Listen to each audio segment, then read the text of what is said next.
आइए बच्चों, अब अकाउंटिंग इक्वेशन का अगला प्रैक्टिकल बेस्ड क्वेश्चन हम आपको करवाने जा रहे हैं, जिसका टाइटल है टाइप ऑफ ट्रांजैक्शन एग्जाम्पल। इसमें क्या है, आपको एक क्वेश्चन दिया हुआ होगा, तो उस क्वेश्चन का आपको एक ट्रांजैक्शन बतानी है कि इस बेस्ड क्वेश्चन पर कौन सी ट्रांजैक्शन बैठेगी और उस ट्रांजैक्शन पर कहाँ कहाँ आइटम घटे बढ़ेगी, यानी कि उस ट्रांजैक्शन का इफ़ेक्ट आप अकाउंटिंग इक्वेशन पर बताओगे कि कहाँ पर इसका असर किस किस जगह पर पड़ा। तो ये आपको इसमें बताना है। तो पहला है increase in one assets and decrease in another assets. एक तरफ एसेट्स बढ़ रही है, दूसरी तरफ एसेट्स घट रही है, तो इसका एग्जाम्पल आपको बताना है ट्रांजैक्शन का कैसा होगा। इसका सबसे अच्छा एग्जाम्पल है purchase of furniture for cash. आपने फर्नीचर नगद खरीदा। जब फर्नीचर नगद खरीदा तो एक तरफ फर्नीचर जो है बढ़ेगा, दूसरी तरफ कैश घटेगा, यानी कि एक तरफ एसेट्स बढ़ रही है, दूसरी तरफ भी एसेट्स घट रही है। दूसरा एग्जाम्पल है increase in assets increase in liability. एक तरफ एसेट्स बढ़ेगी और दूसरी तरफ लायबिलिटी भी बढ़ेगी। तो इसका एक एग्जांपल वो हो गया कि purchase of furniture for credit. हमने फर्नीचर को उधार खरीदा, तो एक तरफ एसेट्स बढ़ेगी और दूसरी तरफ लायबिलिटी भी बढ़ेगी। एसेट्स बढ़ी, फर्नीचर बढ़ गया, और लायबिलिटी के रूप में क्रेडिट्स बढ़ जाएंगे। तो इसका अच्छा उदाहरण purchase of furniture for credit, assets एक तरफ बढ़ेगा और दूसरी तरफ लायबिलिटी भी बढ़ेगी। तीसरा एग्जाम्पल है हमारा इंक्रीज इन एसेट्स। एसेट्स बढ़ रही है and increase in honours capital. Honours की कैपिटल भी बढ़ रही है। तो इसका एग्जाम्पल हमें देना पड़ेगा capital introduce by proprietor. Proprietor ने कैपिटल इंट्रोड्यूस करी, तो एक तरफ हमारी एसेट्स बढ़ रही है कैश के रूप में, दूसरी तरफ मालिक की कैपिटल भी बढ़ रही है। तो इसका example capital introduced by proprietor. Fourth है डिक्रीज इन एसेट्स। एसेट्स जो है वो डिक्रीज होगी एंड डिक्रीज इन लायबिलिटी, और लायबिलिटी भी डिक्रीज होगी, यानी कि एसेट्स और लायबिलिटी दोनों जो है वो घट रही है। कैसे घटेगी, इसका एग्जांपल है पेमेंट टू क्रेडिटर्स। क्रेडिटर्स का अगर आपने पेमेंट कर दिया तो एक तरफ एसेट्स कैश के रूप में घट जाएगी, दूसरी तरफ लायबिलिटी जो है वो क्रेडिटर्स के रूप में वो घट जाएगी। तो अच्छा उदाहरण पेमेंट टू क्रेडिटर्स, क्रेडिटर्स का पेमेंट किया। आइए अब पाँचवें एग्जाम्पल की तरफ।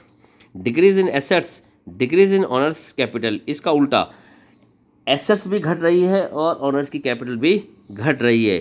तो इसका बिल्कुल अपोजिट के अंदर आपको बताना है cash withdrawn by the proprietor.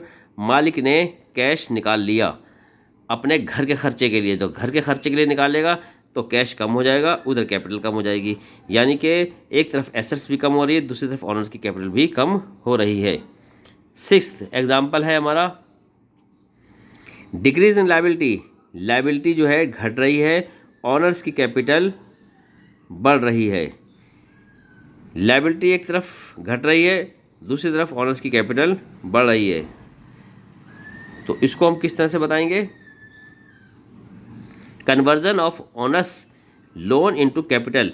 Honours का जो लोन है वो उसने कैपिटल के रूप में जो है कन्वर्ट कर दिया है, तो इसके अंदर लायबिलिटी जो है घटेगी, यानी ऑनर्स ने अपनी लोन को कैपिटल में कन्वर्ट कर दिया, तो उसका लोन तो कम हो जाएगा, लोन कम हो जाएगा तो लायबिलिटी जो है वो कम हो जाएगी, यानी कि डिक्रीज इन लायबिलिटी, लायबिलिटी घट गई।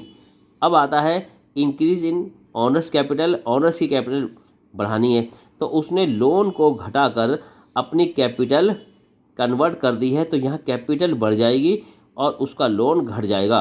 तो conversion of honours loan into capital, ये इसका एग्जाम्पल बैठा।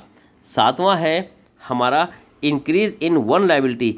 एक तरफ लायबिलिटी आपकी बढ़ेगी, दूसरी तरफ जो है लायबिलिटी घटेगी, यानी कि लायबिलिटी घटना और लायबिलिटी का बढ़ना, ये हमें दिखाना है।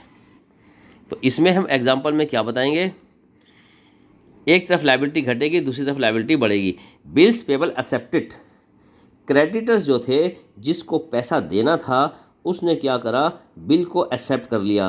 तो जब उसने बिल को एक्सेप्ट कर लिया तो उसका जो क्रेडिटर्स जो था, लायबिलिटी जो थी उसकी कम हो जाएगी, और उसने बिल्स पेबल को एक्सेप्ट कर लिया तो लायबिलिटी दूसरी तरफ बिल्स पेबल के रूप में बढ़ जाएगी, यानी लायबिलिटी को उसने क्या करा, अपने जो बिल्स का पेमेंट जो करना था के बदले में उसने बिल्स को स्वीकार कर लिया, तो क्रेडिटर्स बिल्स पेबल के रूप में बढ़ जाएंगे और उसका जो क्रेडिटर्स जो है वो घट जाएगा।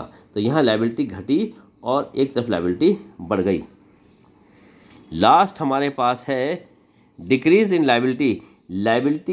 इंक्रीज इन लायबिलिटी बढ़ रही है और ऑनर्स की कैपिटल घट रही है, यानी कि लायबिलिटी बढ़ेगी और ऑनर्स की कैपिटल घटेगी।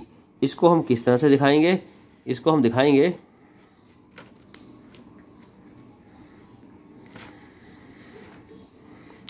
Outstanding expenses provide. Outstanding expenses जो है वो हमें देना है। तो इसमें इंक्रीज इन लायबिलिटी, अभी हमने एक्सपेंसेस का पेमेंट नहीं किया, पेमेंट करना है, तो यहाँ पर लायबिलिटीज़ हमारी बढ़ जाएगी, यानी कि कोई भी आउटस्टैंडिंग अगर होता है तो हमारे ऊपर बोझ होता है, तो वो बोझ के रूप में क्रेडिटर्स हमारे बढ़ जाते हैं, लायबिलिटीज़ हमारी बढ़ जाती है। तो इंक्रीज इन लायबिलिटी यहाँ पर बढ़ गई आउटस्टैंडिंग एक्सपेंसेस के रूप में। दूसरा है decrease in honours capital, honours की कैपिटल घटेगी, यानी कि जो ये एक्सपेंसेस जो है कोई भी हो, चाहे आउटस्टैंडिंग हो या फिर आपका एक्चुअल में एक्सपेंसेस हो, उससे जो है हमारी कैपिटल घट जाती है। तो ये ट्रांजैक्शन पूरी हुई, increase in liability and decrease in honours capital. तो इस तरह से ये एग्जाम्पल आपके एग्ज़ाम में इस तरह से आएंगे और कहाँ कहाँ असर इसका पड़ा, तो इसको आप इस तरह से दिखा सकते हैं।